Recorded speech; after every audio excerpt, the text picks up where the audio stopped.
Hey all, TRG here, and in today's video we're going to be talking about the potential for a tropical storm to form and hit the northern Leeward Islands into the Bahamas, as well as possibly even into the southeastern and southern United States. Let's go right on into today's video. We're going to start out with the National Hurricane Center's outlook. We have extratropical storm Debbie up here in the northern portion of Pennsylvania, southern New York, potentially going to spawn a couple of tornadoes today, right around the 4 o'clock time frame Eastern time.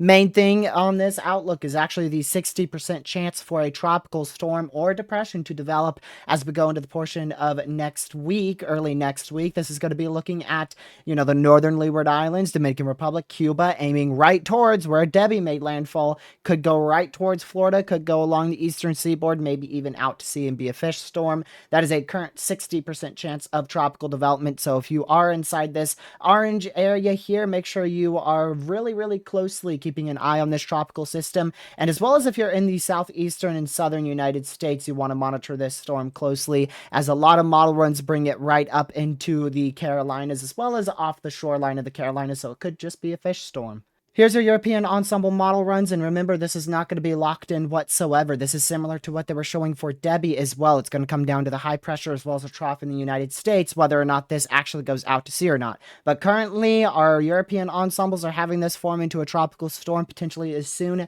as the southeastern Bahamas, and then strengthen into a very much major hurricane as they go up towards Bermuda, actually. So if you're also in Bermuda, you want to be keeping an eye on this system as well.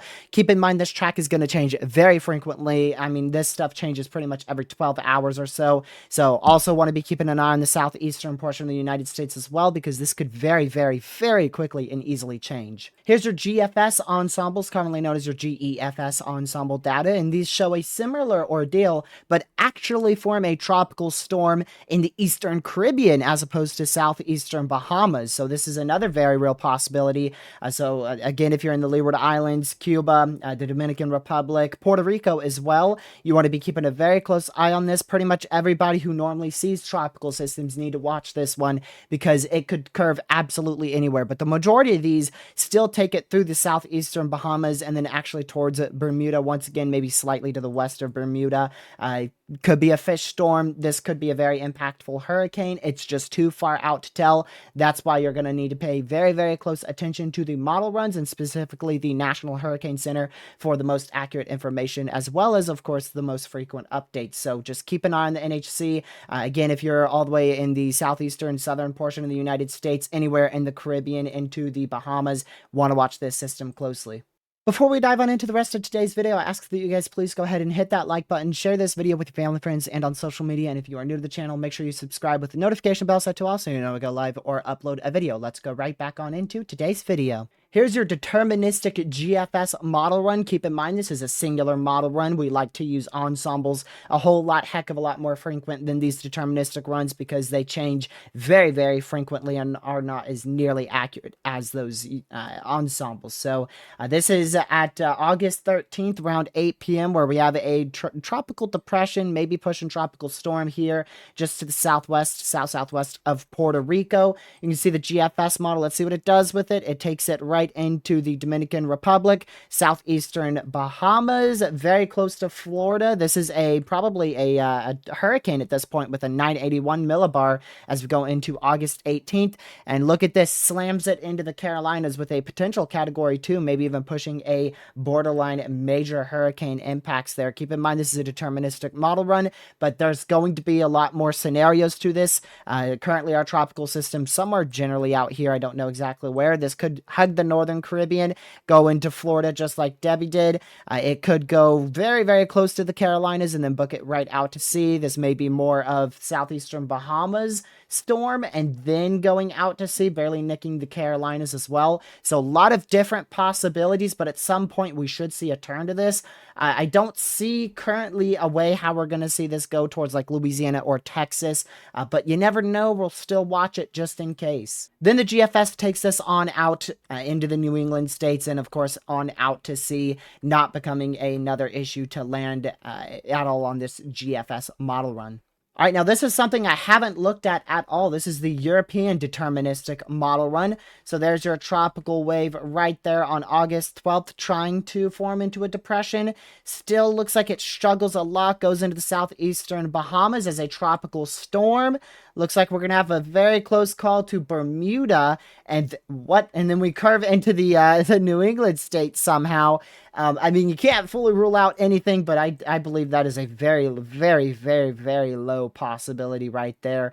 So in this case, with the European model run, it'd probably be more of a Bermuda issue. And then I have a feeling whatever it does to pull it into Maine and, the coastal areas, Massachusetts, I have a feeling it would actually go more like this. So with the European model, I have a feeling a more realistic scenario would be something more along the realms of this track here, with Bermuda sustaining those potential tropical storm to hurricane impacts on this particular deterministic model run. Again, just want to make it clear that we're looking at deterministic models, so they change very, very frequently. But here is the CMC model. You can see it takes it as a maybe pushing a tropical storm on the northeastern side of the Virgin Islands into the northern Leeward Islands here, and then pushes it out to sea, and maybe a close call to Bermuda, but really not much of an issue on the CMC model. And then one of our last good, solid deterministic model runs is going to be the Icon model. There's your tropical low pressure right at my cursor, forming into a tropical depression right as it approaches just to the west of the northern Leeward Islands, and then maybe tries to strengthen into a tropical storm as it goes into very close to the Dominican Republic, Haiti as well, and then pushes into mid to high tier tropical storm status in the southeastern Bahamas,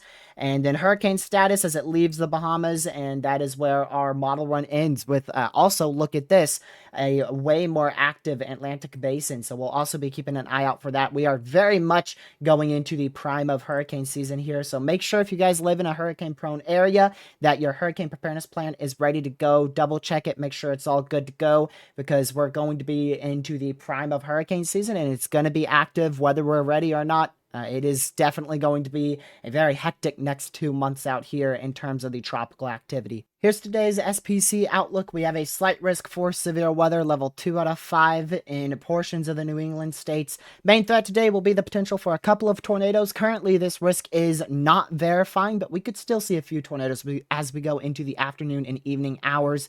Wind threat, we got a 15% up here, and the hail threat, we don't have any hail risks whatsoever. Here's tomorrow's marginal risk for severe weather. We don't have a tornado threat. It's just the potential for some damaging winds in the west central plains, and maybe an isolated 1-inch hailstone as well.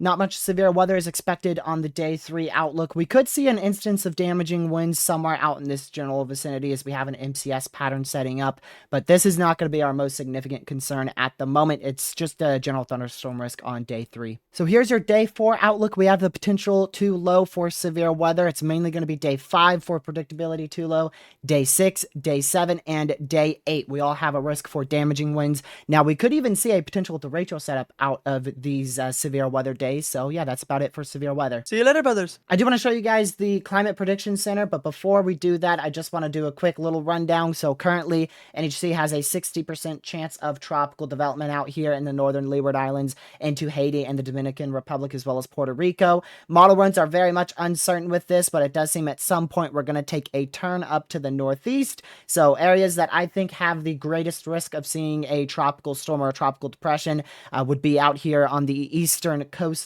as well as out in, the Bermuda, as well as the Bahamas.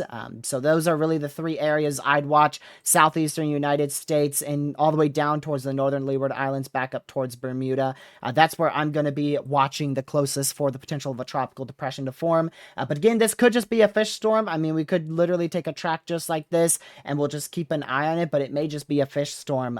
But of course, model runs are going to change. Now I want to go and show you guys the Climate Prediction Center real quick and what they're saying for the tropical activity. So I don't want to go into the description and find it here on their outlook, but they are calling for a potentially hyperactive period as we go towards the middle portion and late portion of August. You can see they have a very large 20 to 40% chance of tropical development out here in the main development region into, like I said, southeastern Bahamas, into also Bermuda as well. And then another 20-ish% out here in the Yucatan Peninsula, southwestern Gulf of Mexico. And then as we go to the 20 21st and the 27th, we just get this big area of possible tropical development all the way in the main development region, all the way through a good chunk, actually the entirety of the Gulf of Mexico. I'm pretty sure that includes the entire Gulf of Mexico there as we go from August 21st to August 27th. So that is going to be it for today's video. I really appreciate you guys tuning in, and if you guys did enjoy, make sure you hit that like button, subscribe to the channel, and share this with your family, friends, and on social media to help spread weather awareness. And I'll see you guys in the next live stream or video that I do. Have a fantastic rest of your day and or night. Goodbye.